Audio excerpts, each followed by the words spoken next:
Hey everyone, and welcome back to Thursday Thoughts with Anthony. This week, I actually wanted to go over the top 3 takeaways from our State of the Markets event that we held last week. And if you missed that one, we're doing events all throughout the year that are going to cover many different topics. Watch your email for those invites or go to our events page on our website.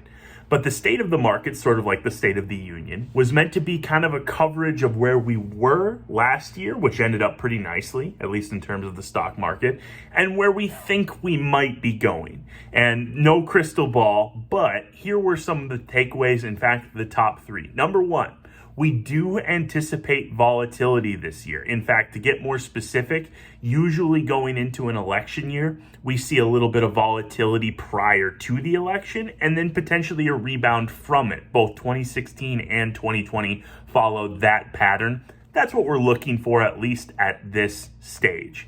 Number 2, where will earnings go? And corporate earnings are a big driver of the stock market. And there's a lot of disagreement about whether this year is going to be okay, pretty nice, pretty positive, or potentially actually even negative. I think most people are in the okay camp right now. That's kind of where I am too. But that's something we need to watch very closely because as companies go, so goes the stock market that they comprise.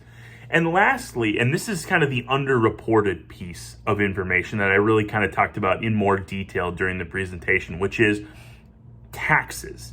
Now, taxes this year, we probably won't see a change on. Who knows? We could. But in 2025, at the end of that year, the tax cuts from 2017 were automatically set to expire when that bill was passed all the way back in 2017, which means that this election actually may have a big impact on where taxes go in the future because whichever party is in power, and not just in the White House, but in Congress as well, has the power to stop those cuts from expiring, therefore keeping taxes lower.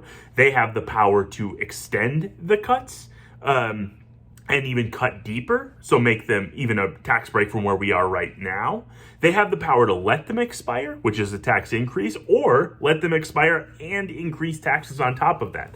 That's a wide range of possible outcomes, and we're watching and monitoring that very closely, but we probably won't know what direction it even could go until the election this year is settled. So stay tuned through the rest of the year. Obviously, there will be more to come, but those were the 3 main takeaways from the presentation this year.